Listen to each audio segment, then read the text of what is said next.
안녕하십니까. 더 메시지 시청자 여러분. 저는 은평구 신사동에 있는 축복교회를 담임하고 있는 지경휘 목사입니다. 오늘 본문의 말씀인 사무엘상 17장 47절 말씀, 또 여호와의 구원하심이 칼과 창에 있지 아니함을 이물에게 알게 하리라. 전쟁은 여호와께 속한 것인즉 그가 너희를 우리 손에 넘기시리라.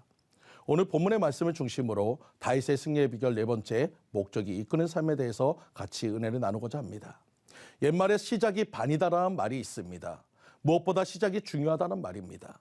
그 시작은 대부분 우리의 생각에서부터 시작되어집니다. 시작하고 얼마 안 지나 많은 사람들이 포기를 합니다. 작정 3일이라는 말처럼 3일을 못 가는 이유는 그 목적이 분명하지 않기 때문입니다.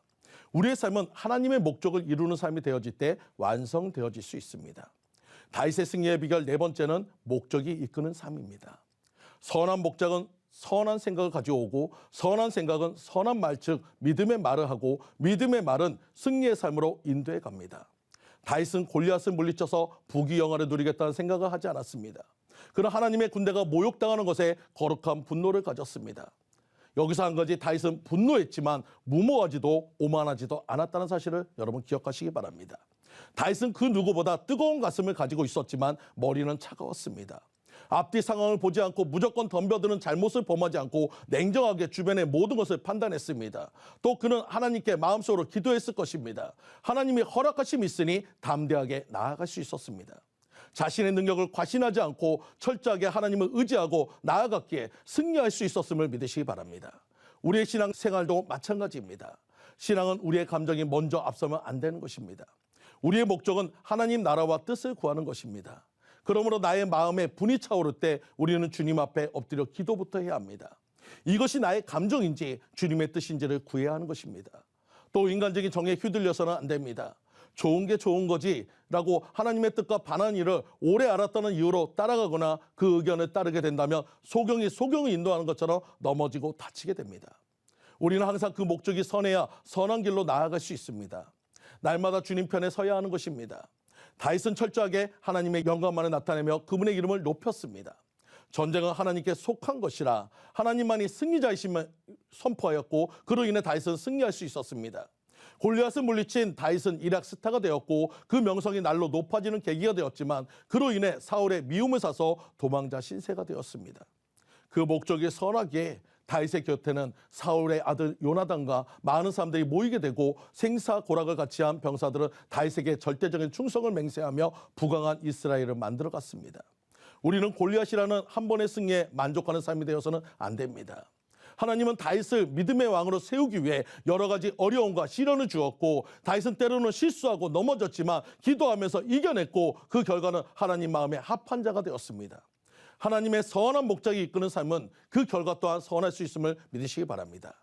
제가 예전에 식장에서 생활할 때 저에게 가장 기분 좋은 날은 월요일이었습니다.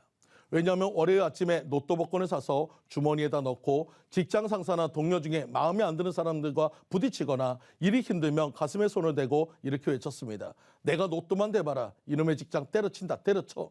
내가 로또만 대봐라. 내가 너한테 10원 한 푼만 주는가 봐라.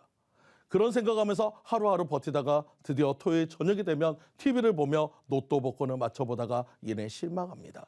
하나도 당첨이 안 되기 때문입니다. 그래도 월요일에는 또 로또를 사러 갑니다.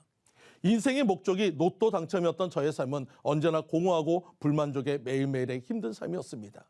하지만 주님을 만나고 저의 삶은 바뀌었습니다.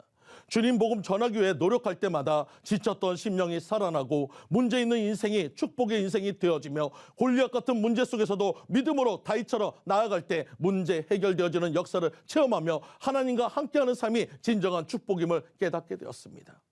다윗의 진정한 승리는 하나님과 함께하는 삶이었습니다. 그래서 다윗은 이렇게 고백합니다. 여호와 한 분이며 만족합니다. 우리 또한 여호와 한 분이며 만족하는 삶을 살아가시는 성도님들이 되시기를 간절히 축원드립니다. 다윗의 승리의 비결은 문제를 문제 그대로가 아닌 문제 뒤에 하나님의 일하심을 보는 믿음의 눈을 가지고 있었기에 승리할 수 있었습니다. 나의 등 뒤에서 일하시는 하나님을 만나시는 성도님들이 되시기를 간절히 축원드립니다. 또 승리의 비결은 기도와 선포였습니다. 미리 기도로 하나님과 깊은 교제가 있을 때 우리의 믿음의 선포에 하나님은 반응하십니다. 내 필요를 채우기 위한 기도가 아닌 날마다 드려지는 감사의 기도를 드리시는 성도님들이 되시기를 간절히 축원드립니다. 또 승리의 비결은 내가 가지고 있는 달란트를 최고의 무기로 만들어야 합니다. 그래서 하나님의 영광의 도구가 되도록 연단하고 훈련하여 하나님의 때에 멋지게 쓰임 받으시는 성도님들 되시기를 간절히 축원드립니다. 마지막으로 그 무엇보다 우리의 목적이 하나님의 뜻에 맞아야 합니다. 그를 위해 기도하고 나를 바꾸고 믿음으로 순종하여 하나님과 날마다 동행하는 삶을 살아가며 다윗이 승리자의 삶을 살아갔듯이 우리 또한 승리자의 삶을 살아가시는 성도님들 모두가 되시기를 간절히 축원드립니다. 지금까지 더 메시지 지경휘 목사였습니다.